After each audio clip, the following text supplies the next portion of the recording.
اللہ وبرکاتہ۔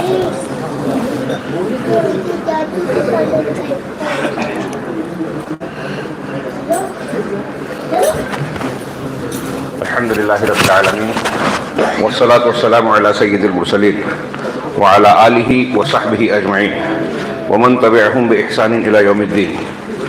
اعوذ باللہ من الشیطان الرجیم، بسم اللہ الرحمن الرحیم۔ الم تر کیف ضرب اللہ مثلا کلمۃ طیبۃ کشجرۃ طیبہ اصلها ثابت وفرعها فی السماء تؤتی اکلها کل حین بإذن ربها ویضرب اللہ الامثال للناس لعلہم یتذکرون۔ مسجد و مدرسہ دارالسلام کے ذمہ داران، ہمارے محترم امام صاحب حفظہ اللہ، بزرگوں، دینی بھائیوں، آپ نے سنا کہ آج کی اس مجلس میں میری گفتگو کے لیے جو عنوان متعین ہے کہ انسان کی زندگی میں عقیدہ توحید کی اہمیت و ضرورت۔ عقیدہ توحید ہماری زندگی میں ہمارے جسم کے لیے جس طرح دل کا ہونا، دھڑکنا، اس کا صحت مند رہنا ضروری ہے، ویسے ہماری زندگی کو صحیح انداز میں گزارنے کے لیے اور سعادت اور نجات کے راستے پر چلانے کے لیے ایسے ہی ضروری ہے جیسے جسم کے برقرار اور زندہ رہنے کے لیے دل، بلکہ میں اس سے بڑھ کر کہوں گا کہ انسانی زندگی میں توحید کی اہمیت و ضرورت کی اگر ہم بات کرتے ہیں تو توحید خود انسانی زندگی سے زیادہ اہم ہے۔ دنیا میں، کائنات میں، ہماری حیات میں ولادت سے لے کر وفات تک ہمیں جو کچھ بھی ملتا ہے، جو بھی نعمتیں ملتی ہیں، ہم مل سکتی ہیں۔ اللہ نے جتنی بڑی بڑی نعمتیں پیدا کی ہیں، چھوٹی سے چھوٹی بھی جو بڑی کے مقابلے میں ہے، اس کا کوئی عوض نہیں پیش کر سکتا، لیکن جتنی بھی نعمتیں ملی ہیں ان ساری نعمتوں میں علی الاطلاق، بغیر کسی استثناء کے، بغیر کسی ایکسیپشن کے، سب سے بڑی نعمت، سب سے اہم نعمت، سب سے ضروری چیز اگر کوئی ہے تو وہ توحید ہے، ہدایت ہے۔ اس سے بڑھ کر کوئی نعمت ہے ہی نہیں۔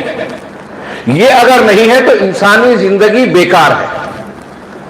اور میں جو باتیں کہہ رہا ہوں ہم عام طور سے نصوص کی روشنی میں پڑھتے ہیں، بیان کرتے ہیں، اور میں اور میرے جیسے بہت سارے علماء اس موضوع پر بیان کرتے ہیں تو میں یہی سمجھتا ہوں کہ کتنا بھی بیان کر لیں انہیں اس بات کا احساس ہوتا ہے کہ بہت کچھ بیان کرنا باقی ہے۔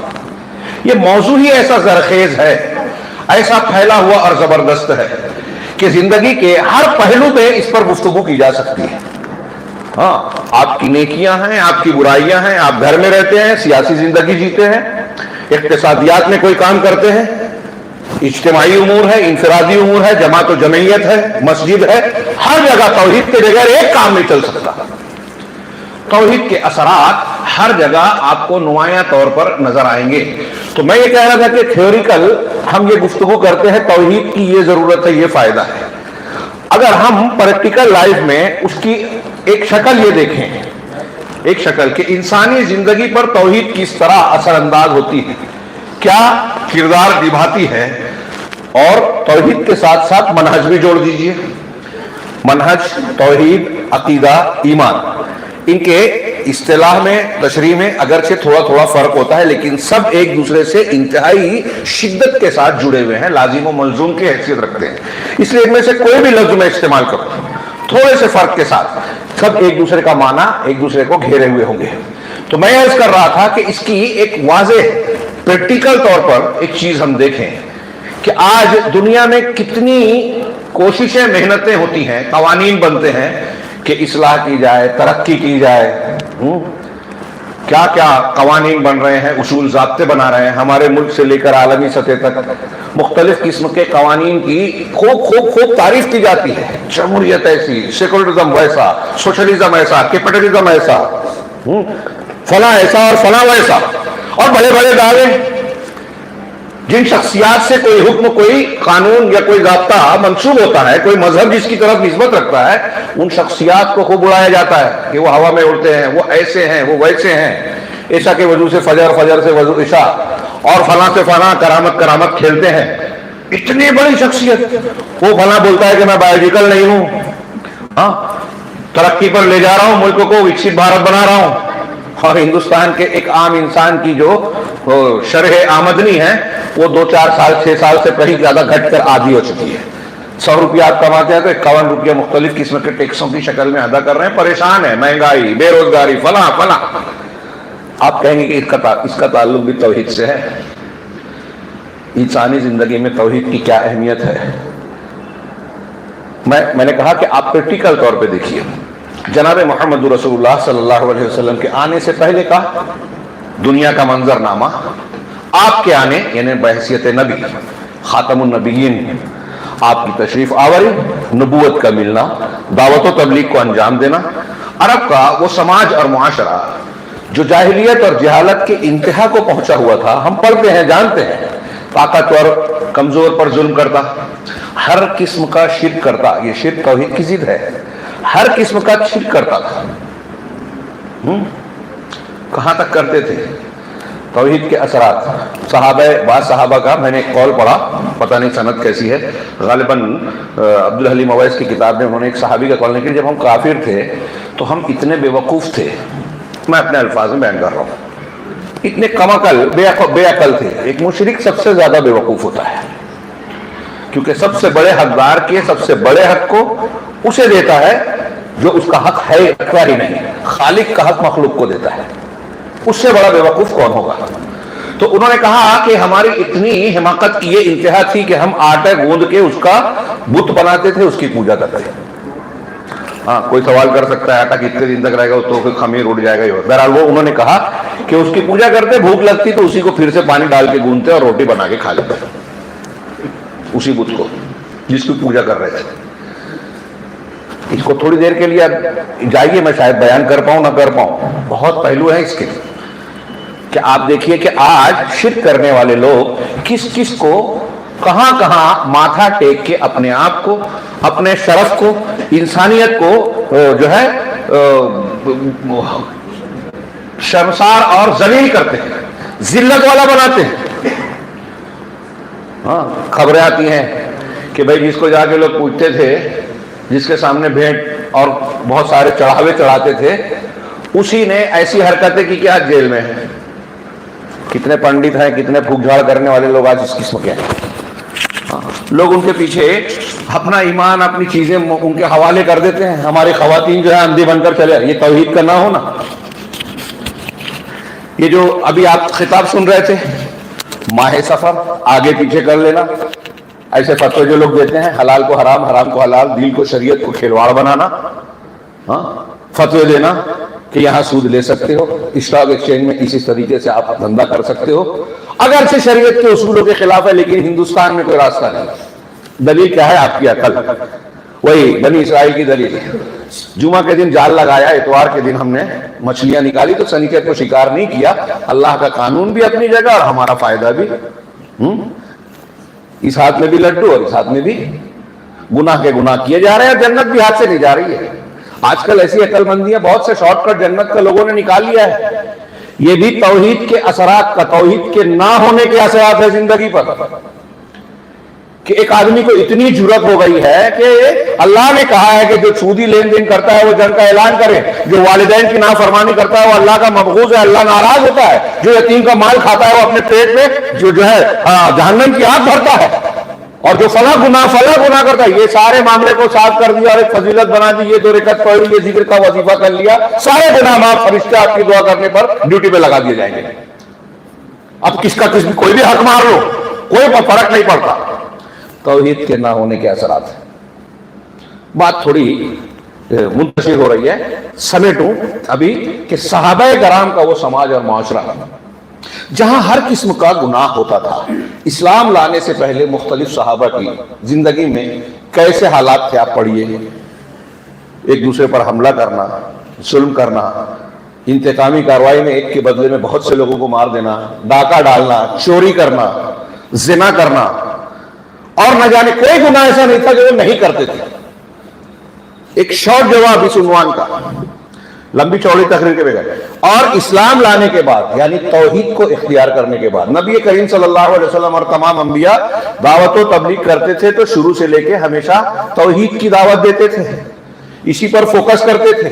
اسے نہیں مانا تو آگے کا سبق نہیں دیتے تھے. نماز فضیلتیں چھوڑیے, نماز نہیں بتائی اگر اس کی توحید نہیں چھوڑی, توحید اختیار نہیں کی, ہے نا. حضرت معاذ بن جبل کی روایت کہ آپ اہل کتاب کی قوم کے پاس جا رہے ہو, سب سے پہلے اس بات کی دعوت دینا, بخاری مسلم کی مشہور حدیث ہے, فَلْيَكُنْ أَوَّلَ مَا تَدْعُوهُمْ إِلَيْهِ شَهَادَةُ أَلَّا إِلَهَ إِلَّا اللَّهِ. سب سے پہلی چیز جو جس کی طرف تم انہیں دعوت دو وہ لا الہ الا اللہ کی گواہی ہونی چاہیے. جب وہ یہ مان لیں گے فَإِنْهُمْ أَطَاعُوكَ لِذَلِكَ, جماعتوں کو مختلف قسم کی جماعتیں دین کے کام کرنے کا جو دعویٰ کرتی ہیں, دوڑ دھوپ کرتی ہیں, محنت کرتی ہیں, ملکی مقامی اور فلاں کانفرنس سیمینار نہ جانے کیا کیا کر کے ڈنکا بجاتی ہے کہ ہم دین کا کام کر رہے ہیں, انہیں یہ حدیث پڑھنا چاہیے, سیکھنا چاہیے. اہل الحدیث کے علاوہ اس حدیث پر آج میرے علم کے مطابق اجتماعی طور پر کوئی عمل نہیں کرتا. تو کہا کہ پہلی دعوت توحید ہونی چاہیے. جب یہ مانیں گے, یہ مان لیں گے تو اگلا سبق دینا فَأَخْبِرْهُمْ أَنَّ اللَّهَ افْتَرَضَ عَلَيْهِمْ 5 صلوات فِي كُلِّ يَوْمٍ وَلَيْلَةٍ. یہ بتانا کہ اللہ نے رات اور دن میں 24 گھنٹے کے دورانیے میں ان پر 5 نمازوں کو فرض کیا ہے. توحید مانیں گے تو یہ بتانا, پھر یہ بتاؤ گے یہ مان لیں گے تو زکات بتانا. مطلب توحید نہیں ہے اگر تو نماز کے فضائل, اجتماعیت, حکومت الہیہ کا قیام, یہ سب باتیں کنارے ہیں, یہ نہیں بیان کیا جائے گا. نبی کا طریقہ, یہی دعوت کا طریقہ تھا. اللہ کے نبی صلی اللہ علیہ وسلم نے اسی طرح دعوت دی. یہ بہت اہم بات ہے. آج ابھی یہاں آنے سے 1 گھنٹہ پہلے وانم باڑی کے قریب کے ایک پیش امام و خطیب عالم ہے ہماری جماعت کے, انہوں نے فون کیا اور پوچھا کہ شیخ یہاں کچھ لوگ مجھ سے بحث کر رہے ہیں اور یہ کہہ رہے ہیں کہ بھائی اب جیسے زنا ہو رہا ہے سماج میں, بہت سارے گناہ ہو رہے ہیں, لوگ سودی لین دین کر رہے ہیں, تو اس کے روکنے کے لیے اسلامی نظام کے نفاذ کے لیے آپ کیا کر رہے ہیں؟ اس کو تو وہی جس کو آپ تحریکی کہتے ہیں, اخوانی کہتے ہیں, جماعت اسلامی, وہ لوگ یہ بات کرتے ہیں, تو آپ لوگ کیا کر رہے ہیں؟ میں نے کہا وہ کچھ نہیں کر رہے ہیں, ہم ہی کر رہے ہیں. ان کو بولے کیا جواب دینا؟ میں نے یہی جواب دیجیے کہ ان چیزوں کے ازالے کے لیے نبی کریم صلی اللہ علیہ وسلم نے کیا کیا. اگر آپ ایسا سمجھ رہے ہیں کہ آپ توحید پر, دین کے عقیدے پر اور اس کی اصلاح پر, تعلیم و تربیت پر بات کرتے ہیں اور یہ غلط ہے, یہ کون کرے گا؟ تو کہیے ان کے نبی کریم صلی اللہ علیہ وسلم نے کیا طریقہ اختیار کیا. یتلو علیہم آیاتہ ویزکیہم ویعلمہم الکتاب والحکمہ. یہ کفار سے دعوت کا سلسلہ, قرآن کی تلاوت کر کے سناتے, آیات قرآن, ان کا تزکیہ کرتے. تزکیہ کس چیز سے؟ صفائی, شرک سے, خرافات سے, بدعقیدگی سے, گناہوں سے, برے خیالات سے, شہوات و شبہات کے تمام خیالات سے جس کی وجہ سے گمراہیاں آتی ہیں, انحراف آتا ہے. اس سے صفائی کرتے ہیں دلوں کی. نبی کا طریقہ یہ ہے, دل صاف کیجئے, پہلے عقیدہ درست کیجئے اور قرآن و حدیث کی تعلیم دیجئے. تربیت کا یہ پروسیجر اگر کسی نے یہ چھوڑا, زندگی بھر محنت کرتا رہے, کچھ لوگوں کو کچھ چیزیں سکھا دیں, فائدہ نہیں ہوگا, اثرات نہیں ہوں گے. میں نے اکثر کئی جگہ بیان کیا علامہ ابن تیمیہ کا مناظرہ بعض بدعتیوں سے, جنہوں نے زنا پر بحث کرتے کرتے یہ دعویٰ کیا کہ ہم نے کچھ برے لوگوں کو, ڈکیتی کرنے والوں کو, ان کو سمجھا بجھا کر مسجد لے آئے اور ان کو دین سے لگا دیا. آج کل بھی ہمارے یہاں ہوتا ہے. علامہ ابن تیمیہ نے پوچھا کہ وہ دین میں آنے کے بعد ڈکیتی وغیرہ چھوڑ کر جو آپ کے پاس آئے, مسجد سے جڑ گئے, تو ابھی کون سے دین پر عمل کرتے, کیا عمل کرتے ہیں؟ تو بتایا یہ کرتے ہیں. کہا یہ تو بدعت ہے, یہ تو بدعت ہے جو آپ بتا رہے ہیں. وہ گناہ جس کو گناہ سمجھ کر وہ کر رہے تھے وہ زیادہ بہتر ہے اس بدعت سے جسے نیکی سمجھ کر وہ کر رہے ہیں. یہ اس سے بڑا گناہ ہے لیکن اس کو نیک کام سمجھ رہا ہے. بدعت کرنے والا بدعت کو نیکی سمجھتا ہے نا. 15 شعبان کو, میلاد النبی کو, یہ جو اسلام کے دین کے نام پر جو لوگ جشن مناتے ہیں, حرکتیں کرتے ہیں, کام کرتے ہیں, وہ سمجھتے ہیں ہم اچھا کام کر رہے ہیں. 10 محرم کو عاشورہ تعزیہ وغیرہ بناتے ہیں, نوحہ ماتم بناتے ہیں, اہل بیت سے محبت کا ڈنڈورا پیٹتے ہیں جھوٹا, وہ سمجھتے ہیں کہ ہم دین کا بہت بڑا کام کر رہے ہیں. تو علامہ ابن تیمیہ نے کہا کہ ایسی نیکی جس کو ایسی برائی جس کو برائی سمجھ کے بندہ کرے, برا ہے، لیکن وہ اچھا ہے اس سے کہ کسی گناہ کو نیکی سمجھ کر کرے. اور آپ لوگوں نے چھوٹے گناہ سے نکال کر بڑے گناہ میں انہیں ڈال دیا. پھر دلیل بھی دی کہ ایک صحابی شراب پینے کی بنیاد پر پکڑے گئے، تیسری مرتبہ دوسری مرتبہ، تو آپ نے کہا درہ مارو. تو ایک صحابی نے کہہ دیا اللہ کی لعنت ہو اس پر، بار بار پکڑے جاتے ہیں سزا دی جاتی ہے. تو اللہ کے رسول نے کہا کہ ان پر لعنت مت بھیجو، یہ اللہ اور اس کے رسول سے محبت کرتے ہیں. یہ محبت کہاں سے آتی ہے؟ عقیدے سے، توحید سے. یہ محبت کرتے ہیں.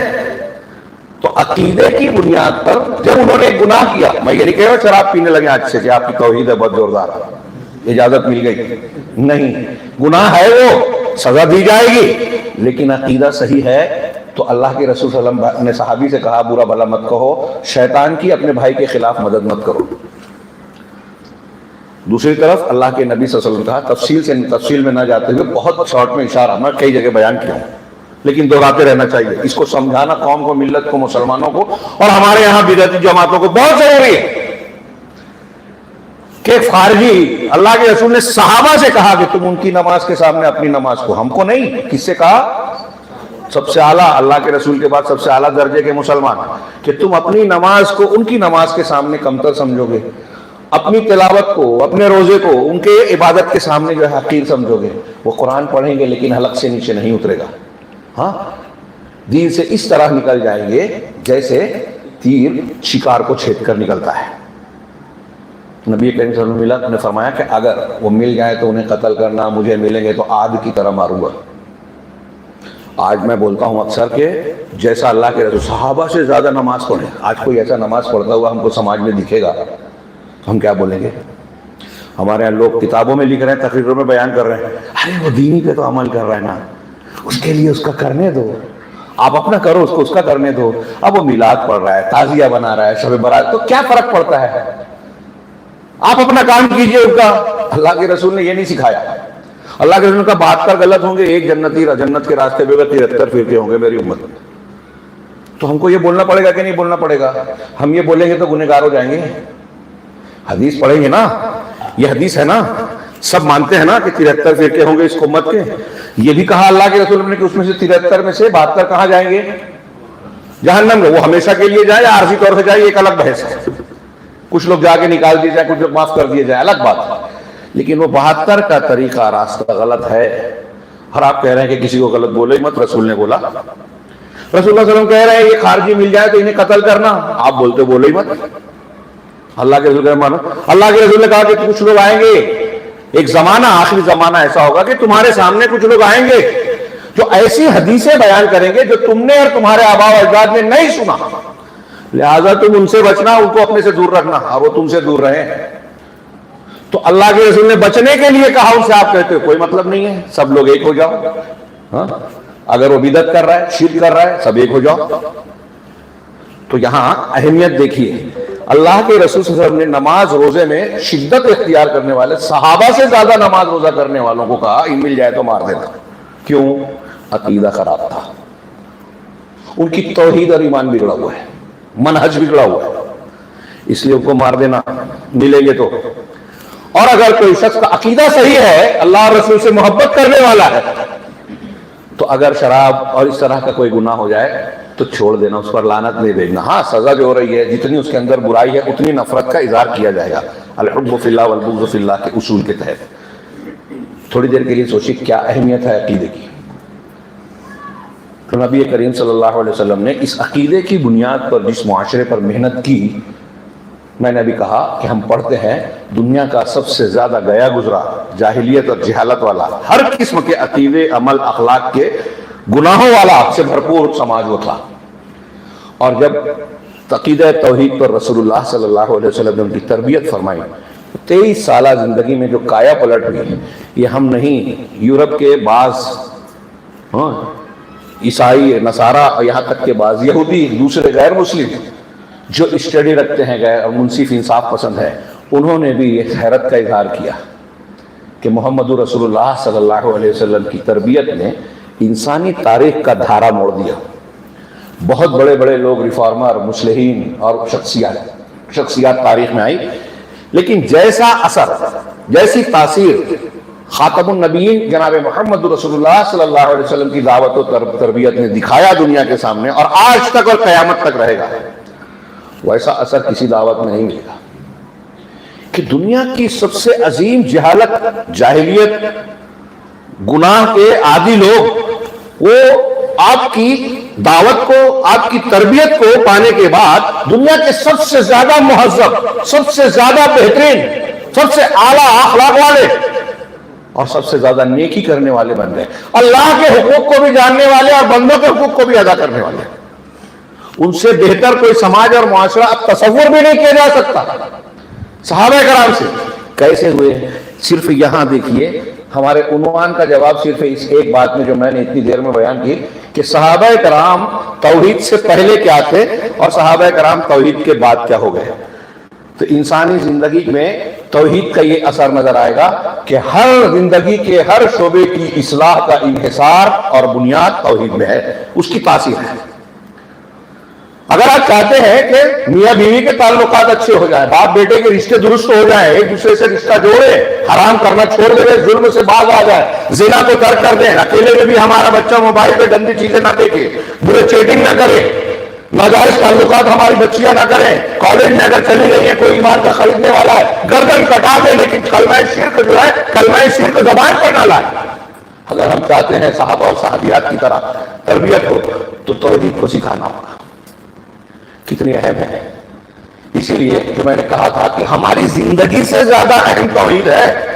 صحابہ کرام اس کی قیمت کو جانتے تھے. واقعہ سنتے ہیں، پڑھتے ہیں، بیان کرتے ہیں، سمجھتے نہیں ہیں کہ حضرت عمار، حضرت بلال، حضرت صہیب کو کیوں گھسیٹا جا رہا تھا، مارا جا رہا تھا، اور بالآخر قتل بھی کیا گیا بہت سو کو.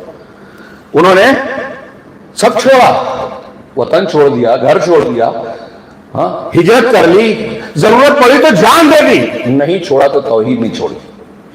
یہ ان کے اس عمل کا ثبوت ہے، اعلان ہے، ہمارے رات کے لیے درس اور سبق ہے کہ ہر چیز کو توحید کے لیے قربان کیا جا سکتا ہے.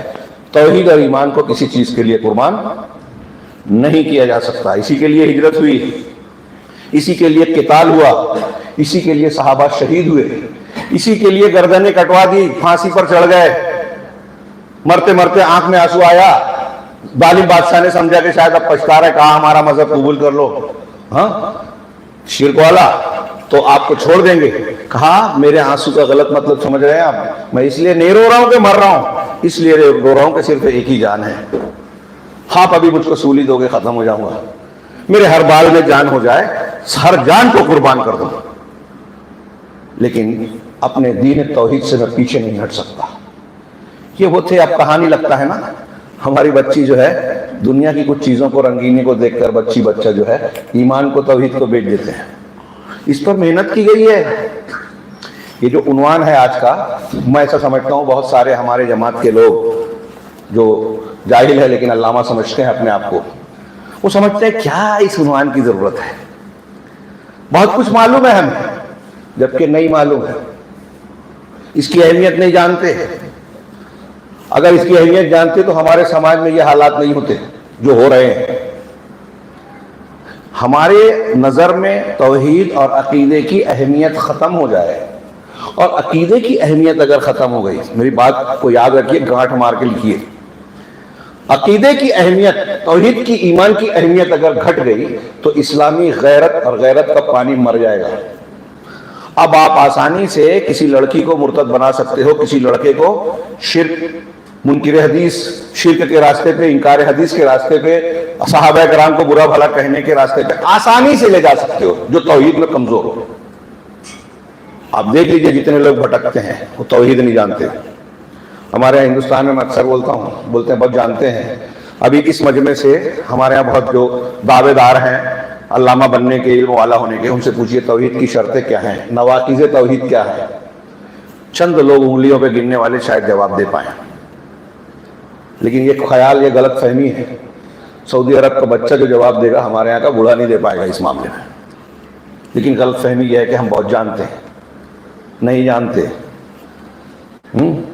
توحید کا معنی، اس کے اثرات، اس کی کتنی ضرورت ہے، کتنی اہمیت ہے، ہمارے سماج اور معاشرے میں بہت کم لوگ جانتے ہیں. اس توحید سے زندگی کا سلیقہ آتا ہے، اس توحید سے ہر حقدار کا حق سمجھنے کا ضابطہ آتا ہے۔ یہاں میں رک کر ایک چیز بیان کروں، یہ جملہ یاد رکھیے گا، مجھے بتائیے، یاد دلائیے کہ میں واپس آ سکوں یہاں، ہر حقدار کو حق دلانا۔ آگے میں یہ کہنا چاہتا ہوں کہ وہ جو توحید کے اہمیت اور افادیت بتاتے ہوئے عام طور سے میں نے خود 20 جگہ بیان کیا ہے، اور بہت سارے ہمارے ہر عالم جو ہے اس کو بیان کرتا ہے، میں اس پر ابھی نہیں آ رہا ہوں، شاید آ بھی نہ پاؤں۔ کیا جو سب سے اہم اور سب سے بڑا فائدہ ہے توحید کا، وہ کیا کہ ہمارے دین کی، ہمارے زندگی کی اصل بنیاد اور اساس توحید ہے۔ اللہ رب العالمین نے جن و انس کو اسی کے لیے پیدا کیا۔ دلیل وما خلقت الجن والانس الا لیعبدون، لیعبدون کا معنی توحید ہے کہ میری ہی عبادت کریں، یعنی توحید اختیار کریں۔ حضرت علی نے لیعبدون کی جو تشریح کی اس کا اگر مانے تو توحید کے ساتھ منہج بھی آ گیا کہ اس لیے پیدا کیا اپنے انس و جن کو۔ لیعبدون کا معنی حضرت علی نے یہ کیا کہ میں نے جو حکم دیا، یعنی اللہ نے میں نے جو حکم دیا اس پر عمل کریں، جس سے منع کیا اس سے رک جائیں۔ جو اللہ نے دین شریعت دی، احکامات دیے، وہی ماننا ہے، نہ اس سے زیادہ نہ کم، نہ اس میں تبدیلی کہ ہمارے امام تو یہ ہے، صوفی صاحب تو وہ ہیں، انہوں نے یہ ذکر بتایا، نبی سے بہتر بتایا، فلاں ذکر کریں گے تو قرآن سے افضل ہے۔ نہیں چلے گا، جو ایسا کر رہا ہے اسے سمجھا ہی نہیں ہے زندگی کا مقصد، اللہ کو جانا ہی نہیں ہے، اللہ کا مقام نہیں جانا۔ تو توحید کے لیے انسان نے جن کو پیدا کیا، یہ ایک نقطہ کافی ہے توحید کی اہمیت کے لیے۔ توحید کی بنیاد پر جنت اور جہنم ملے گی، فلاح اور کامیابی کا انحصار توحید پر ہے۔ توحید نہیں ہے تو نبی کریم صلی اللہ علیہ وسلم کے والد ہوں، والدہ ہوں، سگے چچا ہوں، جنت میں نہیں جائیں گے۔ صحیح مسلم کتاب الایمان، ہلا دینے والی حدیث، اللہ کے رسول صلی اللہ علیہ وسلم کے پاس ایک صحابی آیا، کہا کہ اللہ کے رسول میرے ابا کہاں ہیں، میرے والد کہاں ہیں؟ آپ نے کہا جہنم میں۔ غم زدہ ہو گئے، سیدھی سی بات ہے، والد ہوتے ہیں، شرک کی حالت میں مر چکے تھے، کفر کی حالت میں، کہا جہنم میں ہے۔ غم زدہ ہو کر لوٹنے لگے، واپس بلایا اور کہا ان ابی و ابا کا کلاہما، یا جو بھی کہا، کلاہما فی النار، میرے والد اور تمہارے والد دونوں جہنم میں ہیں۔ دہل جانے والی بات ہے۔ سوچئے تھوڑی دیر کے لیے، ہم اپنے باپ یا اپنے بیٹے کے بارے میں سوچیں کہ نبی یہ کوئی خبر دے اللہ کی طرف سے کہ آپ کا بیٹا جہنم میں ہے، آپ کے ابا جہنم میں ہے، کیسا گزرے گا، کیسا تصور ہوگا؟ ہم سن کے اپنے آپ کو تسلی دے دیتے ہیں، مسلمان ہیں، اہل حدیث ہیں، کچھ نہ کچھ تو نیکیاں کر ہی لیتے ہیں، رمضان میں توبہ وبہ کر لیں گے، اور پھر کچھ لوگ تو اور بھی شارٹ کٹ دیکھ لیے، میڈ ان انڈیا والا دن، 15 ساون، محرم، ہاں، گٹر کے پانی سے نہا کے سمجھتے ہیں کہ پاک صاف بن رہے ہیں، بدعت کر کے نیکیاں کمانے کی بات، حرام کھا کے، حرام کو خرچ کر کے اللہ سے ثواب لینے کی بات ایسے ہی ہے کہ آپ گندا پانی اپنے اوپر ڈال کے سمجھتے ہو کہ نہا رہا ہوں اور گندے ہو رہے ہیں۔ یہ توحید کی نہ ہونے کی وجہ سے یہ نتائج آتے ہیں۔ تو شریعت کی پابندی توحید سے، پیدا کیا اللہ نے توحید کے لیے، اس کے منہج پر چلنے کے لیے بہت سے منہج ہوں گے، بہت سے مذہب ہوں گے، ہاں، عیسائیت ہے، یہودیت ہے، فلاں فلاں فلاں فلاں ہے، اس کو چھوڑ کے ایمان اور توحید والا دین وہاں بگڑ گئی ہے۔ یہودیت اور نصرانیت میں بھی تثلیث ہے، شرک ہے، احبار اور رہبان کو رب بنانے کا تصور اور عقیدہ ہے، بتوں کو، قبروں کو پختہ بنا کر ان کی پوجا کرنے کا تصور ہے، وہ ساری چیزیں ہمارے یہاں آ گئی۔ قرآن حدیث نے بیان کیا ہے، رد کیا ہے اس کا، اور وہی مردود چیزیں ہمارے یہاں دوسری شکلوں میں ہیں۔ آج بھی علماء احبار کی تقلید ہوتی ہے، کسی بزرگ کو مان لیا، پیر کو قبول کر لیا، تو اب اللہ اور رسول کیا کہہ رہے ہیں دیکھنے کی ضرورت نہیں ہے۔ یہ توحید نہ ہونے کی وجہ سے گمراہ اماموں کو مان لیا، وہ بدعت شرک بتا رہے ہیں، مان لے رہے ہیں آنکھ بند کر کے۔ تصوف والے کہہ رہے ہیں قرآن میں گمراہی ہے، شرک ہے، توحید ہماری باتوں میں ہے، یہ مان لے رہا ہے اندھا بہرا، کیونکہ جاہل ہے۔ شیطان نے جو ہے عقیدہ توحید نہ ہونے کی وجہ سے بصیرت و بصارت پر پٹی باندھ دی ہے۔ تو توحید کا نقصان یہ ہے کہ انسان چیزوں کو صحیح طریقے سے دیکھنے کی صلاحیت سے محروم ہو جاتا ہے، کون کس مقام اور مرتبے کا سمجھ ہی نہیں پاتا۔ جو حقیقی علماء ہیں، اہل حق ہیں، ان کے مقام کو نہیں جانتا، اور جو گمراہ کرنے والے ہیں جھوٹے پیر ہیں، گمراہ کرنے والے مشائخ ہیں، مشائخ کے نام پر ہیں، جھوٹ بیان کرنے والے لوگ ہیں، بدعتی اور خرافاتی لوگ ہیں، ان کو بڑا سمجھتا ہے، دین کا پیشوا مانتا ہے، ان کے پیچھے چلتا ہے آنکھ بند کر کے. اور کچھ صحیح لوگوں کو مانتے ہیں تو ان کی طرف غلط باتوں کی نسبت کو، قرآن حدیث کے خلاف باتوں کو مان لیتے ہیں. تصوف کا بھی میں نے ایک جملہ صرف نقل کیا. سوچئے کوئی مسلمان یہ بولے گا کہ قرآن میں شرک ہے، گمراہی ہے، بولیں گے آپ؟ یہ سن کے آپ کو کیسا لگ رہا ہے؟ صوفیوں کی کتابوں میں لکھا ہے، دھڑلے سے بیان کرتے ہیں. لا الہ الا اللہ کا معنی ہی الٹ دیا. یہ کلمہ توحید ہے، اس کی فضیلت ابھی جو میں بیان کرنا شروع کیا ہوں تو موٹی موٹی جو دو چار باتیں کہ جنت پیدا اس کے لیے کیا، جنت اور جہنم اسی کے لیے. توحید ہے تو جنت، نہیں ہے تو کوئی جنت میں جا ہی نہیں سکتا. نبی کا باپ ہو، بیٹا ہو، بھائی ہو، بیوی ہو، حضرت نوح کا بیٹا ہو، حضرت ابراہیم کے والد ہو، اللہ کے نبی صلی اللہ علیہ وسلم کے چچا ہو یا ماں باپ ہو، اگر کوئی شرک اکبر پر مرا ہے تو کوئی شخص اسے جہنم سے نکال نہیں سکتا. بالکل طے شدہ. ان اللہ لا یغفر ان یشرک بہ. اللہ تبارک و تعالیٰ نے شرک کرنے والوں کے تعلق سے کہا اس کو معاف ہرگز نہیں کیا جائے گا، اس کے علاوہ دوسرا معاف کیا جا سکتا ہے. ان اللہ کیا ہے؟ انہ من یشرک باللہ فقد حرم اللہ علیہ الجنہ ومأواہ جہنم ومأواہ النار وما للظالمین من انصار. کہ جو اللہ کے ساتھ شرک کر بیٹھے، شرک کرے گا تو اس پر جنت حرام ہے. جنت پاکیزہ جگہ ہے، گندے لوگ نہیں جا سکتے. اور شرک کرنے والا ایسی گندگی اختیار کرتا ہے کہ جہنم میں جلتے جلتے جلتے جلتے بھی وہ صاف نہیں ہوگا، اس لیے کبھی جہنم سے نہیں نکلے گا. کہ شرک کرنے والے پر جنت حرام ہے، وہ جہنم میں، اس کا ٹھکانہ جہنم ہے. اور ایسے گنہگاروں کا کوئی مددگار نہیں ہوگا کہ پیر صاحب کا دامن پکڑ کے مچل جائیں گے، وہ وسیلہ ان کا لگا لیں گے، بچ جائیں گے. یہ نہیں چلے گا.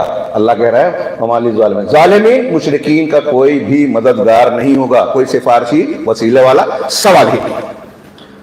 حضرت نوح اپنے بیٹے کو، حضرت ابراہیم اپنے باپ کو نہیں بچا پائیں گے، تو کون پیر صاحب ہیں جو نوح اور ابراہیم کے پیر کے دھول کو پہنچ پائیں گے؟ کوئی نہیں ہے. کون بچا پائے گا؟ تو یہ توحید اور شرک کی بنیادی چیز، یہ توحید کلمہ لا الہ الا اللہ جنت کی کنجی ہے. اس کی فضیلت کی وہ حدیثیں میں وہ بیان تفصیل میں نہیں جا رہا ہوں، جبکہ یہ زیادہ اہم ہے. یہ اتنا کافی ہے، اس میں سے ایک ایک فضیلت کافی ہے. توحید ہوگی، لا الہ الا اللہ خلوص سے جس نے کہا ہے، اسی کو قیامت کے دن اللہ کے رسول صلی اللہ علیہ وسلم کی سفارش کا حق ملے گا، حصہ ملے گا. مسلم شریف کتاب الایمان کی حدیث ہے، میں اس کو پیش نہیں کرتا. اگر کوئی شرک پر مرا تو اللہ کے رسول کو اجازت نہیں ملے گی کہ سفارش کرو. محمد بن عبد الوہاب رحمہ اللہ کتاب التوحید میں جو ایک بہت پیاری دلیل دی ہے، اس کی طرف اشارہ کروں صرف کہ اللہ کے رسول صلی اللہ علیہ وسلم نے اپنے چچا ابو طالب کو آخر وقت میں بہت کوشش کی لا الہ الا اللہ پڑھ لیں. یا عمی قل لا الہ الا اللہ کلمۃ احاج لک. میں چھوڑتا ہوں حدیث کو، اشارہ کر رہا ہوں صرف کہ یہ کلمہ پڑھ لو، میں اللہ کے پاس آپ کے لیے حجت پیش کروں گا. ابو جہل اور ابن امیہ، وہاں دو لوگ ان کے دوست تھے، مشرک تھے. بری صحبت کا اثر کیا ہوتا ہے بھائیو دیکھو. ان لوگوں نے کہا رہے آپ کیا کہ دعوت دے رہے ہیں، آخری وقت چل رہا ہے، خوش و حواس ہے، موت کے آثار آ جائے تو پھر توبہ قبول نہیں ہوتی، ایمان قبول نہیں ہوتا، لیکن ابھی زندگی تھی. تو اللہ کے رسول صلی اللہ علیہ وسلم نے کہا تھا کلمہ پڑھ لو. دونوں نے کہا رہے اترغبوا عن ملت عبد المطلب، کیا عبد المطلب کے دین سے پھر جاؤ گے؟ شیخ محمد عبد الوہاب نے اس سے ایک اور بہت پیارا مسئلہ نکالا ہے کہ ابو جہل، سوچئے ابو جہل جس کو ہم ابو جہل کہہ رہے ہیں، جہالت والا، وہ جہالت والا لا الہ الا اللہ کا مطلب یہ سمجھتا تھا کہ جو اسے مان لے گا وہ باپ دادا کا دین نہیں مانے گا. اور ابو طالب سے کہا کہ یہ مان لو گے تو کیا اپنے باپ عبد المطلب کے دین سے پھر جاؤ گے؟ اور آج کا وہ ابو جہل تھا، وہ اتنا مطلب لا الہ الا اللہ کا سمجھتا تھا. آج بہت سارے لوگ جو اپنے آپ کو مسلمان کہتے ہیں، کلمہ پڑھتے ہیں، لیکن یہ مطلب نہیں سمجھتے. لا الہ الا اللہ بھی کہہ رہے ہیں اور باپ دادا والا چکر بھی چل رہا ہے. ہمارے پرکھوں سے روایت چلی آ رہی ہے، یہ کریں گے، تعزیہ گھر میں نہ بنے، ایسا نہیں ہوگا، اور فلاں کام کریں گے چاہے شریعت اور قرآن حدیث کے خلاف ہو. تو لا الہ الا اللہ کا مطلب وہ مسلمان نہیں سمجھ رہا جتنا ابو جہل سمجھتا تھا. بہرحال انہوں نے بار بار یہ یاد دلایا تو ابو طالب نے آخر تک کلمہ نہیں پڑھا. اور بخاری مسلم کی حدیثوں میں جس کو شیعہ نہیں مانتے، روافظ رد کرتے ہیں، ابو علی کے والد باپ کیسے وہ اسلام نہیں لائیں گے؟ نہیں لائے تھے، ساتھ دیا، اسلام نہیں کیا. اللہ کے رسول سے دنیاوی محبت کی، قبول نہیں کیا. اس لیے اگر کوئی نعرہ لگاتا ہے وہ 12 ربیع الاول کو لگائے یا کسی اور دن لگائے، ہاں کہ رسول سے محبت کرتے ہیں، لیکن رسول کی اتباع نہیں کرتا، رسول کا بتایا ہوا عقیدہ اختیار نہیں کرتا، رسول کے دین کے بتائی ہوئی چیزوں کے برخلاف بدعتوں کو اختیار کرتا ہے، تو وہ ابو طالب سے برا ہے. ابو طالب جو تھے، میں آپ سے سوال کر رہا ہوں، اللہ کے رسول صلی اللہ علیہ وسلم سے محبت کرتے تھے کہ نہیں؟ کون سی محبت تھی یہ؟ رشتہ داری کی، دنیاوی اعتبار سے سیدھا، اور اس کو بھرپور دیا. بائیکاٹ ہوا تو 3 سال آپ کے ساتھ بائیکاٹ کی زندگی گزاری. تو محبت کرتے تھے، یہ بالکل کلیئر ہے، شک کی بات ہی نہیں، لیکن ایمان نہیں رکھتے تھے. تو یہ محبت کام آئی کیا؟ رسول کی مانی نہیں، رسول سے محبت کی. اب آج ہم اور آپ بولتے ہیں کہ رسول سے محبت ہے اور رسول کی سنت کو حدیث کو مانے نہیں، چلے گا کام؟ بچ جائیں گے. رسول سے اصلی محبت صحابہ کو تھی کہ آپ کو رسول بھی مانا، آپ کی اطاعت بھی کی. آپ کی بات آ جائے تو اپنے دماغ سے، اپنے باپ دادا کی بات سے پھر گئے، ہٹ گئے کہ کوئی بات نہیں چلے گی رسول صلی اللہ علیہ وسلم کی بات کے بعد.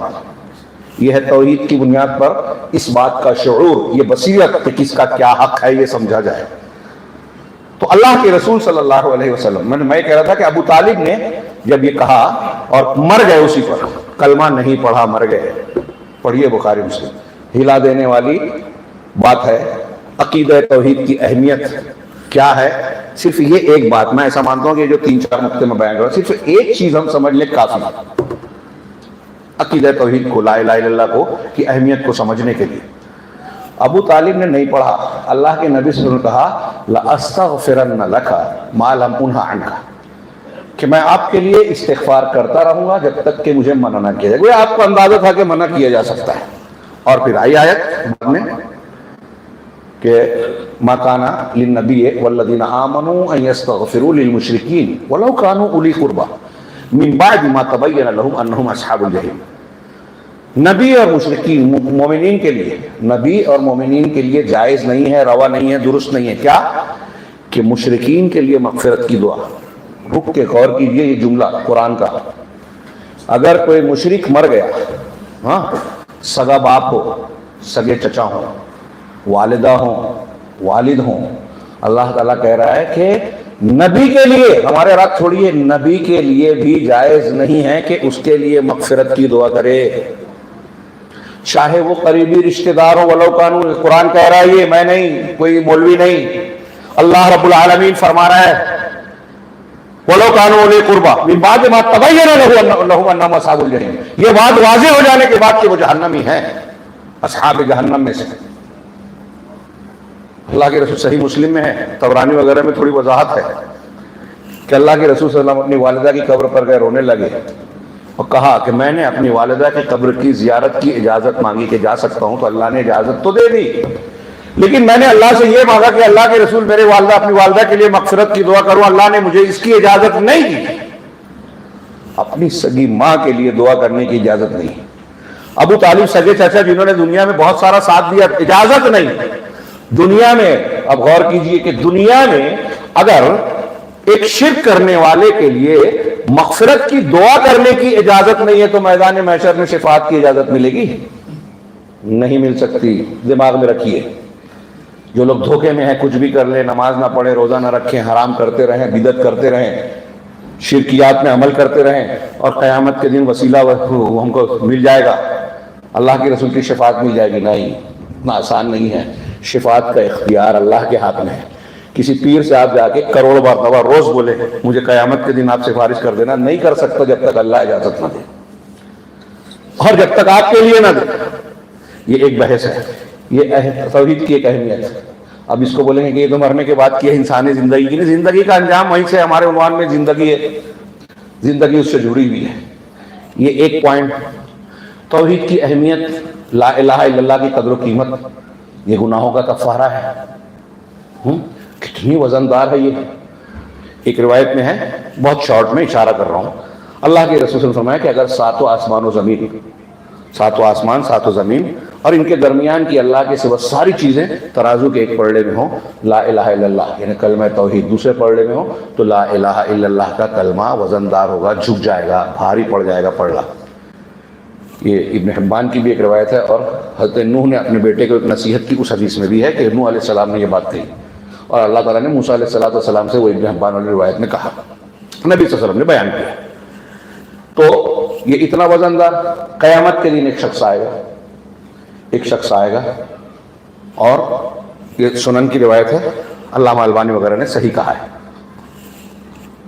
تو اس کے سامنے جو ہے یوتا برجل علی رؤوس الاشہاد یوم القیامہ، قیامت کے دن لایا جائے گا۔ اب اس کے سامنے اس کے اعمال کے 99 رجسٹر پیش کیے جائیں گے، 99 سجل، کل سجل مد البصر منہا مد البصر، 99 رجسٹر اس کے اعمال کے پیش کیے جائیں گے، اور ہر رجسٹر جو ہے حد نگاہ تک ہوگا، یہ چھوٹا والا اپنا بک والا دیوان والا نہیں ہوگا، حد نگاہ تک 99 رجسٹر، اس میں سب اس کے گناہ اور غلطیاں بھری پڑی ہوں گی، 99 رجسٹر۔ پوچھا جائے گا یہ تو نے کیا کیا؟ یہ تو نے کیا اتنکر من ھذا شیئا، اس میں سے کسی چیز کا تجھ کو انکار ہے کیا کہ غلط لکھ دیا؟ کہا یا لا یا رب، نہیں پروردگار۔ کہا ازلمک، ہاں کتبتی الکرام الکاتبون او کما قال، کہ کیا میرے لکھنے والے فرشتوں نے کچھ ظلم کیا ہے تجھ پر جو تو نے نہیں کیا وہ لکھ دیا؟ کہا نہیں پروردگار۔ تو فیہاب الرجل، تو پوچھا جائے گا اس سے کہ الک حسنہ، کیا کوئی نیکی بھی ہے تمہارے پاس؟ یہ 99 رجسٹر تو ہے سب برائیوں سے بھرے، کوئی نیکی کی ہے کیا؟ فیہاب الرجل، تو آدمی ڈر جائے گا، ہیبت میں مبتلا ہو جائے گا، اتنی برائیاں ہیں، کہے گا کہ کوئی نیکی میں نے۔ کیا ہے فیخرج لہ بطاقہ، تو اس کے لیے ایک بطاقہ، ایک پرچی نکالی جائے گی، اس کو حدیث بطاقہ کہتے ہی ہے، بطاقہ نکالی جائے گی، کہے گا کہ یہ تیری نیکی ہے، تو کہے گا کہ ما ھذہ البطاقہ من ھذہ السجلات، یہ پرچی، اس پرچی کی ان سارے رجسٹروں کے مقابلے میں کیا اوقات ہے؟ یہ 99 بڑے بڑے رجسٹر اور یہ چھوٹی سی پرچی، تو ان دونوں میں وزن کرنے کی کیا ضرورت ہے؟ تو دکھ رہا ہے کون بھاری ہے۔ تو اللہ کی طرف سے کہا جائے گا کیا جانتے ہو اس پرچی میں کیا ہے؟ اس پرچی میں لا الہ الا اللہ کی گواہی ہے۔ چنانچہ اس پرچی کو ترازو کے پلڑے میں رکھا جائے گا نیکیوں کے، اور وہ 99 رجسٹر دوسری پرچی میں، تو بھاری کون پڑے گا؟ لا الہ الا اللہ والا پلڑا بھاری پڑ جائے گا، وہ جھک جائے گا۔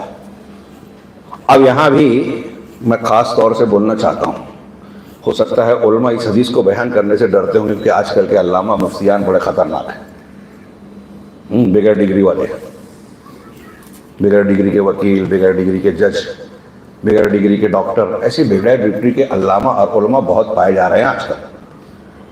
وہ بولے ہیں کہ اس سے پتہ چلا کہ ہم گناہ کرتے رہے، کلمہ پڑھ لیں گے کافی ہے، توجہ اندار ہوتا ہے۔ علامہ ابن قیم نے پہلے لکھا ہے کہ اس سے دھوکہ نہ کھائیں، کیونکہ بہت سارے کلمہ پڑھنے والے بھی جہنم میں جائیں گے۔ جب آپ نیکیوں کو، برائیوں کو غیر اہم سمجھ رہے، اس کا مطلب یہ کہ لا الہ الا اللہ آپ کے دل میں گھسا نہیں ہے۔ اگر گھسا ہوتا، داخل ہوا ہوتا تو اثر ڈالتا، اور آپ ایسا سمجھتے ہی نہیں۔ اللہ کی شریعت کو آپ ہلکے میں نہیں لیتے، بلکہ اس کی اہمیت سمجھتے، اس کا احترام کرتے، حلال حرام کا۔ خیر، یہ ایک پہلو ہے توحید کی اہمیت و فضیلت کا۔ کتنی اہم چیز ہے لا الہ الا اللہ، اسی کے لیے پیدا کیا، اسی کے لیے اللہ تعالیٰ نے اللہ کی جماعت اور شیطان کی جماعت، توحید کلمہ پڑھنے والی اور کلمہ نہ پڑھنے والی۔ اگر شارٹ میں کہوں ایک جملہ کہ دنیا اور آخرت کی، ایک انسان کے لیے دنیا اور آخرت کی ساری بھلائیاں توحید سے جڑی ہیں، ایمان سے جڑی ہیں، اور دنیا اور آخرت کی ساری برائیاں، عذاب، آفت، مصیبت، پریشانی، اللہ رب العالمین کی ناراضگی، سختیاں، دنیا کی ہو، قبر کی ہو، میدان محشر کی ہو، جہنم کی، ساری چیزوں کی بنیاد شرک ہے، توحید کا نہ ماننا، توحید کا صاف ستھرا نہ ہونا۔ ایک آدمی اگر توحید پہ مر رہا ہے، اگر توحید اس کے اندر رائی کے جانے برابر بھی ہے اور وہ جہنم میں چلا بھی گیا گناہوں کے زیادہ ہونے کی وجہ سے، تو شرک اگر نہیں ہے تو جہنم سے نکالے گا ضرور۔ توحید فلاح اور کامیابی کی گارنٹی ہے، توحید انسان کو ہمیشہ جہنم میں رہنے سے روکنے والی ہے، جہنم سے نکالے گی۔ توحید گناہوں کا کفارہ ہے۔ اللہ تعالیٰ نے ایک حدیث قدسی میں فرمایا کہ اے ابن آدم، اگر تو زمین آسمان بھر کر مجھ سے ملے، میرے سامنے آئی، اس حال میں کہ تو نے میرے ساتھ شرک نہیں کیا ہے، تو میں زمین بھر کر اگر گناہ کر کے آیا ہے تو زمین بھر کے مغفرت کے ساتھ مجھ سے ملوں گا۔ اگر توحید کا درجہ آپ کا اونچا اونچا اونچا ہوتا چلا گیا، اعلیٰ درجے کی توحید ہے، تو بغیر حساب و کتاب کے جنت میں جائیں گے۔ اللہ پر بھروسہ ہوگا، توکل ہوگا۔ جو رقیہ نہیں کرواتے، جو دغواتے نہیں، داغ نہیں لگاتے، اور جو شگن نہیں لیتے، ابھی شگن پر آپ سن رہے تھے، بدشگونی پر، بلی نے راستہ کاٹا تو آپ نے بلی پر ایمان لے آیا۔ جو ایسا نہیں کرتے، ایسا عقیدہ نہیں رکھتے اور اپنے پروردگار پر بھروسہ کرتے ہیں، اللہ کے رسول نے بتایا کہ یہ وہ لوگ ہوں گے، اس امت کے 70,000 لوگ، جو بغیر حساب و کتاب کے، بغیر کسی عذاب کے جنت میں جائیں گے۔ یہ کوئی معمولی بات نہیں ہے، یہ توکل توحید کا اعلیٰ ترین درجہ ہے۔ تو ان بعض جو چیزیں جو توحید کے میں نے 2-4 چیزیں بیان کی، چند چیزیں، یہ اس میں سے ایک ایک چیز کافی ہے اس کی اہمیت بتانے کے لیے، لیکن انسانی زندگی پر میں پلٹتا ہوں جہاں میں نے چھوڑا تھا، درمیان میں یہ بات بیان کی کہ لوگ کہیں گے کہ اہم چیز تو بیان ہی نہیں کی، کہ توحید کی بنیاد پر انسانوں کا نتیجہ انجام صحیح یا غلط ہونے والا ہے۔ یہ بات ذہن نشین ہے۔ اسی کی بنیاد پر سفارش ملے گی، اسی کی بنیاد پر جنت ملے گی، اس کی بنیاد پر اللہ کی رضامندی ملے گی۔ اور یہ جو انسانی زندگی کے اثرات کی بات ہے، تو انسانی زندگی پر اس کا سب سے پہلا اثر کہ توحید کے ذریعے سے ایک انسان کو یہ شعور، یہ بصیرت، یہ صلاحیت حاصل ہوتی ہے کہ ہر چیز کو اس کے مقام پر رکھتا ہے۔ یہ ایک جملہ جو میں نے کہا، اس پر ایک کتاب لکھ سکتے ہیں۔ ہر چیز کو اس کا مقام دیتا ہے توحید پر چلنے والا شخص۔ اب اس کو آپ عقیدے میں دیکھیں، آپ رشتہ و پیوند میں دیکھیں، سماج میں دیکھیں، کسی ادارے جماعت میں دیکھیں، ایک عقیدہ توحید والا انسان ہے نا، تو ماں باپ کو ماں باپ کی جگہ پر رکھے گا، ان کو اس کا احترام دے گا، بزرگان دین کو ان کے مقام پر رکھے گا، نبی کو نبی کا مقام دے گا، اللہ کے حقوق کو سمجھ کے، اللہ کی عظمت و کبریائی کو سمجھ کر اس کے سامنے جھکے گا۔ یہ جو میں نے جملہ کہا، میں نے کہا کتاب لکھ سکتے ہیں، غور کیجیے۔ اللہ کا جو حق ہے توحید والا، وہ کسی اور کو نہیں دے سکتا، کٹ جائے، مر جائے، جل جائے۔ سجدہ اللہ کے لیے ہے تو کسی کے لیے نہیں کروں گا، ہے نا؟ اب میں نے کہا توحید والا ہوگا تو نبی کو نبی کا مقام دے گا، نہ ان کو ان کے مقام سے بڑھائے گا، نہ ان کو ان کے مقام سے گھٹائے گا۔ اب دنیا میں جو لوگ توحید والے نہیں ہیں، وہ دیکھیے، کوئی علامہ حالی نے کہا کرے غیر گر بت کی پوجا تو کافر، جو ٹھہرائیں بیٹا خدا کا تو کافر۔ اور پھر اشعار کیا ہیں اس میں آگے ہے کہ مگر مومنوں پر کشادہ ہے راہیں، پرستش کرے شوق سے جس کی چاہیں، نبی کو جو چاہیں خدا کر دکھائیں، اماموں کا رتبہ نبی سے بڑھائیں۔ ہمارے یہاں سارا آپ دیکھیے کہ آج جتنے فتنے ہیں، عقیدے کے جتنے فتنے ہیں، ابھی ہمارے یہاں توحید کے اثرات پر ہم گفتگو کرنے شروع کرتے ہیں تو اعمال اور اس کی بات کرتے ہیں۔ سب سے بڑی چیز تو عقیدہ ہے۔ ہمارے بچوں میں جو ارتداد آیا، مسلمان لڑکیوں کے بارے میں خبر آئی یا آ رہی ہے، یا کوئی مسلمان لڑکے کے بارے میں کہ وہ مرتد ہو گیا، وہ حدیث کا انکار کرنے لگا، وہ صحابہ کرام کو برا بھلا کہنے لگا۔ ہمارے یہاں کچھ ایجنٹ آئے یہودی اور رافضیوں کے، اور ہمارے اہل حدیث بچے بھی اور کچھ لوگ جو ہیں ناپختہ لوگ بھی جو ہے اس قسم کے فتنوں کا شکار ہو گئے۔ تو ہر حقدار کو صحابہ کا کیا مقام ہے توحید والا جانے گا، اس کی مخالفت نہیں کرے گا۔ قرآن اور حدیث میں جس کو جو حیثیت دی گئی ہے وہی مانے گا۔ قرآن میں آپ تھوڑی دیر کے لیے یہاں جو میں یہ بات بیان کر رہا ہوں، آپ قرآن کی آیتوں میں پڑھیے، پورے قرآن میں جگہ جگہ یا ایھا الذین آمنو، یا ایھا الذین آمنو، یا ایھا الذین آمنو، اے ایمان والو، اے ایمان والو، جو جگہ جگہ خطاب کر کے کیا کہ ایسا کرو، ایسا کرو، ایسا کرو۔ یا ایھا الذین آمنو اذا تداینتم بدین فتبینوا، یا ایھا الذین آمنو اطیعوا اللہ واطیعوا الرسول۔ یہ جگہ جگہ جو مختلف احکامات بیان کیا گیا، اے ایمان والو کہہ کے، اس کا مطلب کیا ہوا کہ اگر آپ کے اندر ایمان اور توحید ہے تو آپ کو یہ جو آگے بیان کیا گیا اس پر عمل کرنا چاہیے، کرنا ہوگا۔ یہ ایمان کا تقاضا ہے۔ اس کا مطلب یہ کہ جتنی نیکیاں، جتنے احکام قرآن و حدیث نے بتائے ہیں وہ ایمان کا تقاضا ہے، ایمان کے تقاضے میں، توحید کے تقاضے میں شامل ہے۔ اگر آپ اللہ کی توحید مان رہے ہیں تو اللہ کے حکم کے سامنے جھکنا ہوگا، اور اللہ کہہ رہا ہے کہ اللہ کی اطاعت کرو، رسول کی اطاعت کرو، اور اولو الامر کی بھی کرو، ان دونوں کی مطابقت میں۔ وَأُولِي الْأَمْرِ مِنْكُمْ، تم میں جو اولو الامر ہیں، علماء ہیں، حکام ہیں، ان کی ماننا ہے، لیکن اللہ اور رسول کی اطاعت کے انڈر میں۔ اگر فَإِن تَنَازَعْتُمْ، اگر جھگڑا ہو جائے تو جھگڑا کس سے ہوگا؟ اللہ سے، رسول سے ہوگا کیا؟ نہیں، اولو الامر سے ہوگا۔ مطلب علماء سے اختلاف ہو گیا، عمرہ سے اختلاف ہو گیا، تو اب نتیجہ کیا کرنا ہے؟ سوشل میڈیا پہ ڈالنا ہے، عزت سے کھیلنا ہے، اس کے گھر میں، ہمارے امیر کے گھر میں جو غلطیاں ہیں اس کو جو ہے لانا ہے باہر، اور پھر دین کا حوالہ دیا ہے قرآن حدیث یہ ان کے گھر میں تو ایسا ہے۔ پبلک میں حساب کتاب لے رہے ہیں، جنت اور جہنم میں ڈال رہے ہیں، آپ ڈال رہے ہیں، ہم ڈال رہے ہیں۔ یہ دین نہیں ہے، یہ توحید والا ایمان نہیں ہے۔ یہ ہمارے یہاں اہل حدیث لوگوں نے توحید سمجھی ہوتی تو یہ عمل نہیں کرتے جو آج ہمارے یہاں بہت کامن ہے۔ دوسروں کی بات میں نہیں کرتا، ان کے یہاں تو کھلے کھلے شرک اور بدعت ہیں، ہم اپنے آپ کو توحید والا کہتے ہیں۔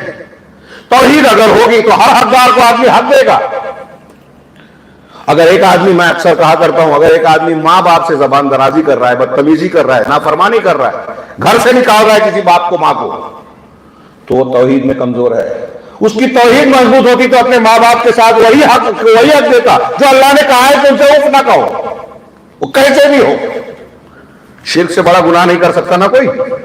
قرآن میں اللہ نے کہا کہ اگر وہ شرک کر رہے ہیں اور تم کو مجبور کرے تو ان کی اطاعت نہیں کرنا، شرک نہیں کرنا، لیکن وَصَاحِبْهُمَا فِي الدُّنْيَا مَعْرُوفًا وَإِنْ جَاهَدَاكَ عَلَىٰ أَن تُشْرِكَ بِي مَا لَيْسَ لَكَ بِهِ عِلْمٌ فَلَا تُطِعْهُمَا۔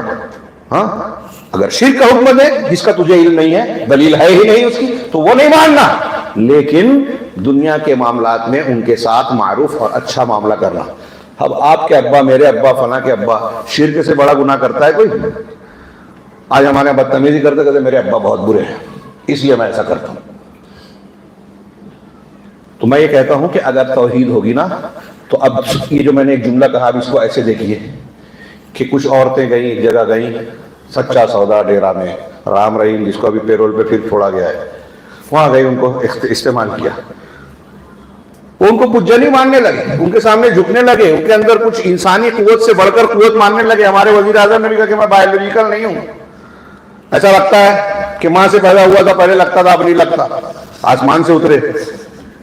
یہ صرف ان کی بات نہیں ہے، ہمارے یہاں جو جھوٹے قسم کے ہمارے شرک کی دکان چلانے کے لیے، اکثر میں بات کہتا ہوں کہ شرک کی دکان چلانے کے لیے ہندوستان پاکستان میں آپ دیکھیں گے کہ دین کی دعوت اور تربیت کے نام پر اللہ کی عظمت و کبریائی کو، توحید کو بیان کرنے سے زیادہ لوگ بزرگوں کے واقعات بیان کرتے ہیں، ان کی عظمت بیان کرتے ہیں، ان کے ہوا میں اڑنے کو بیان کرتے ہیں، بلکہ ہوا میں تیرنا اور پانی میں اڑنا ایسا بولو، تھوڑا کم لگتا ہے اب ہوا میں اڑنا، پانی میں تیرنا، ہوا میں تیرنا، پانی میں اڑنا، پہاڑ پھینک پھینک کے کھیلنا، اور نہ جانے کیا کیا کرتے ہیں، گھور دیتے ہیں تو تالاب چالو ہو گیا، گھر ہو گیا، کرامت کرامت کھیل رہے ہیں ایسا لگ رہا ہے۔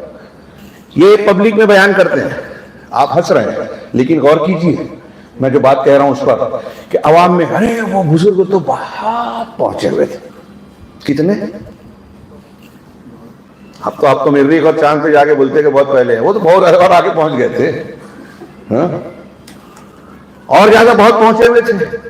ابھی ہمارے یہاں کا ایک جاہل علامہ، میں اس کو جاہل علامہ بولتا ہوں مالیگاؤں کا، اس کی ایک کلپ سنا، اس کو کہہ رہا تھا کہ جب نوح علیہ السلام کی کشتی میں سفر کر رہے تھے لوگ، مطلب جو ایمان والوں اس پہ سوار ہوئے، کافر ڈوب رہے تھے، تو شیخ عبد القادر جیلانی اس کشتی میں بھی تھے۔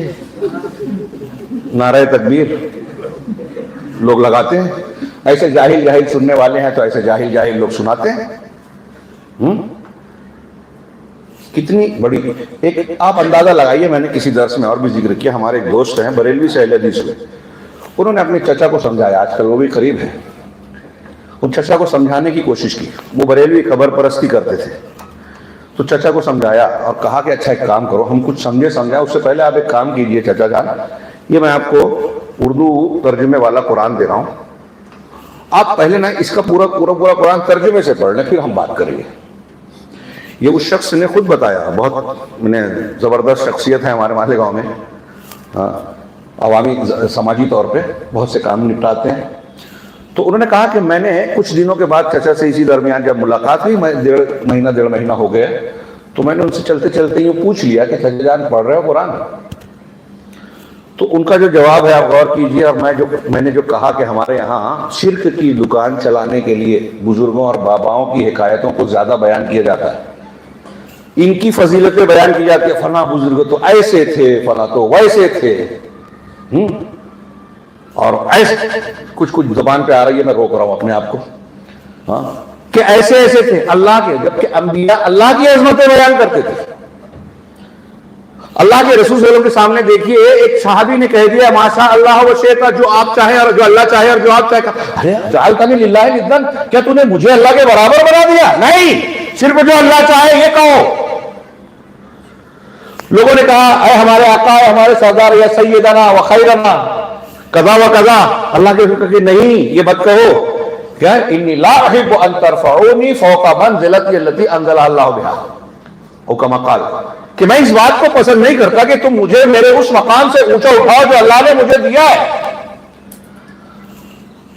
تو اللہ کے رسول اپنے آپ کو چھوٹا بتا رہے ہیں، اللہ کی عظمت، کبریائی اور توحید بیان کر رہے ہیں۔ کوئی اگر کہیں تعریف کرنے لگا، جائز تعریف بھی کی، تو آپ نے روک دیا تاکہ آگے نہ بڑھ جائیں۔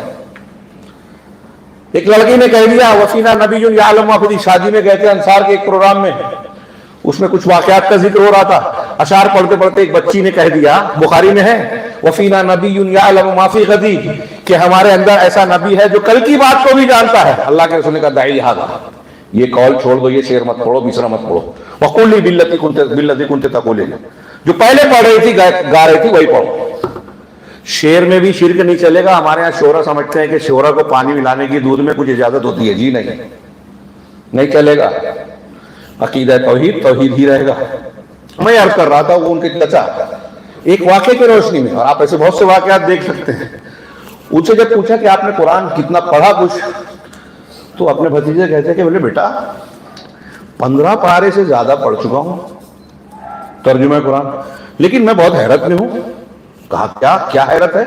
کہا 15 پارہ ہو گیا اور ابھی تک شیخ عبد القادر جیلانی کا ذکر ہی نہیں آیا۔ ہنسنے کے نہیں، رونے کی بات ہے۔ کس قدر جہالت پھیلا رکھی ہے۔ یہ جہالت ایسے ہی نہیں آئی۔ عوام کے جو قرآن و حدیث سے دور ہیں، ان کو بزرگوں کے واقعات، بزرگوں کی کرامات، ان کی حیثیت، وہ نظام کائنات چلا رہے ہیں، ان سے مانگو دے دیں گے، ان سے استعاذہ کرو، کوئی تکلیف آئے تو ان کو پکار لو، ایسے دماغ میں گھسا دیا کہ اللہ کا تصور ہی نہیں آتا۔ کعبۃ اللہ میں بھی جا کے لوگ سمجھتے ہیں کہ یہاں کوئی درگاہ ہے۔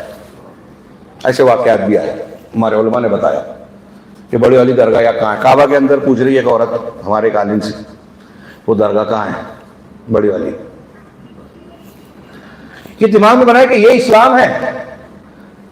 تو میں یہ عرض کرنا چاہتا تھا کہ اس کے نتیجے میں کیا ہوتا ہے جب آپ کو توحید نہیں معلوم؟ تو اب دیکھیے کہ اللہ کے رسول کو کہا وہ مختار کل ہیں، ہاں جو چاہیں اختیار رکھتے ہیں۔ کلمہ نہیں پڑھوا پایا اپنے چچا ابو طالب کو، دعا کرنا چاہے اللہ نے منع کر دی۔ یہ قرآن میں نہیں کہہ رہا ہوں، ابھی بول دیں گے گستاخ رسول، آپ ہیں گستاخ رب ہیں، رب کی ہر شرک کرنے والا اللہ کو گالی دیتا ہے کہ تیرے برابر اس کو بنا رہا ہوں، اولاد نہیں مل رہی ہے تو میں بازار میں جا کے لے لوں گا، تجھ سے نہیں مانگتا۔ اللہ کو گالی دیتا ہے، مجھے سب سے بڑی توہین کرتا ہے۔